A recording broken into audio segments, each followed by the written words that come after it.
We just completed the Christmas season. We celebrated the wonderful coming of God amongst us, Jesus. And the surprising thing about the scriptures is we hear absolutely nothing about him after that, except a very brief reference to his bar mitzvah when he went to the temple there um, and spoke to the clergy in the temple. But otherwise, we hear nothing about Jesus. And day after day, he was working with his father.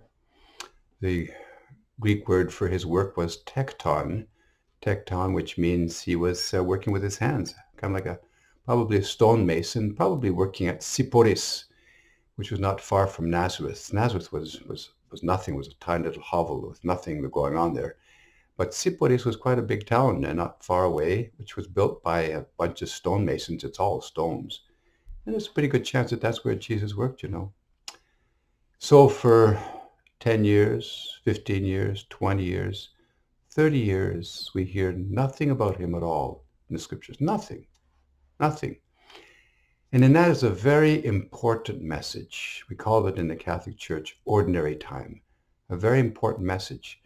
The God living among us for 30 years, Jesus, for 30 years, never said a word. He just lived beside us, walked beside us, played beside us, ate beside us. The message is God is present. Emmanuel, I'm with you. I'm in the ordinariness of your daily life. Whatever you're doing today, planning to do today, God is with you. He's walking with you and talking with you. And so he's making a living. He was building stone houses with his dad. And the surprising thing is that he was not married, because normally at the age of 16, 17, Jewish boys would be married. Well, he wasn't. He just carried on and took care of his mom and dad. And for whatever reason, well, obviously the father has a reason for that. And it's precisely actually one of the reasons why monks and priests who are living celibate lives um, do so. In part, it's an imitation of Jesus, who lived like that at the service of the kingdom. And the Sunday's gospel today is the beginning of his public ministry. What does that mean? It means he put aside his tools, he put aside his salary, he put aside his working tasks and said, that's it. I'm turning the page. I'm changing professions. That's what he did, basically. And what triggered that is today's gospel. When Jesus heard that his cousin John the Baptist had been arrested, he withdrew to Galilee, and he went into a deep, deep, thoughtful, prayerful, sad, crying time. Basically, when his cousin John the Baptist was beheaded, he was traumatized. He was traumatized. And he took some time away and he thought about it. And then he went 40 days in the desert and thought about it. And he was struggling. And then he came out of this prayerful time, said, that's it. I'm changing my profession. I've done my work for 30 years. Now it's time to start proclaiming what's in my heart and what the Father has taught me to speak. And so he began his public ministry. In each one of our lives, there are key moments like that change the way that we see life, the way that we act in life. For some, it might be when they move from, let's say, elementary school to high school. That's a dramatic change for some people. You're in a small school and you know all your friends, and all of a sudden you're in this big school, and it kind of changes something. It's not as dramatic as losing a friend as Jesus did, but it just change our lives. And then you move from high school to university, and it changes something else. You kind of think like, where am I going with my life? What am I doing? And it's moments like that people make dramatic changes. Or retirement. You've been working for 30, 40 years in your profession. All of a sudden, boom, you decide, I'm putting aside my tools. That's it. I'm moving on to something new. These moments are traumatic, and they can be triggered sometimes by very exhilarating moments, falling in love and you decide to drop your tools and get married. Or another dramatic moment is the birth of a child for a young couple. It changes everything.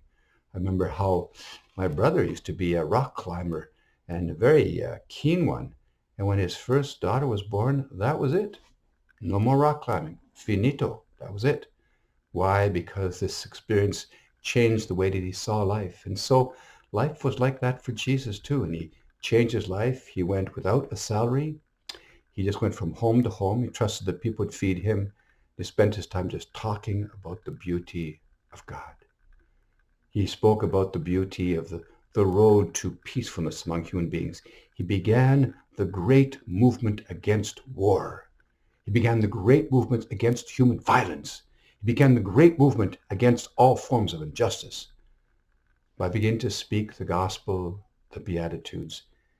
And he knew he couldn't, it was a humongous task. So the first thing he did, as we see in the gospel, is he picked out a few friends to join him. He found some fellows and said, Peter, Andrew, come help me. We're going to do this together.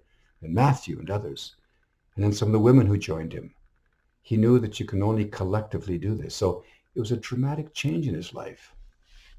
You've experienced that, no doubt, where suddenly you say, life is going to be different after this. Might be the loss of a good friend.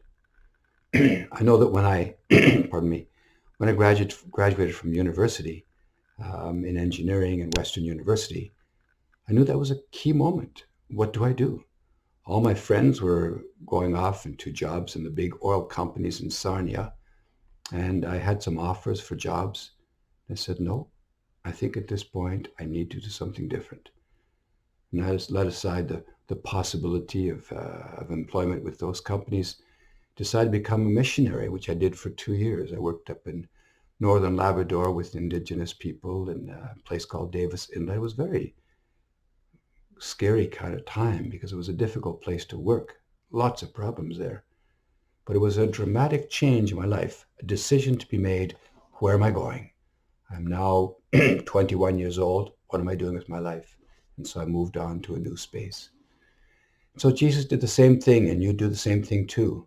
And these moments of change take place regularly in our lives. As I said, it can be retirement for some of you who are older, or even to discover that you've got cancer, a dramatic change in your life. What do I do about this? How do I face this? With Jesus faced it is he became more prayerful, and he took 40 days in the desert and said, Father, help me, guide me. And he began to do the Father's work in a new way. He was doing the Father's work before, but this time as a itinerant preacher, he began to speak and collect people around him and build community and build a parish. It wasn't a parish, but the same thing, building a parish of people who begin to hear and live the gospel. So wonderful gospel. This Sunday is the beginning of Jesus' public ministry. For 30 years, he just lived ordinary lives, making a living, just like you, just like me. And then God shook him up and said, it's time for something different. How about you? How are you doing? Is there something happening in your life that's inviting you to a change right now? Do it with great trust. Trust the Lord. Do it with prayer. The Lord will guide us on this wonderful, wonderful journey we call life. So God bless you. Just as Jesus has guided us, so we too must follow him through the various stages of our own lives as we journey in the light of God. Have a great week, everybody.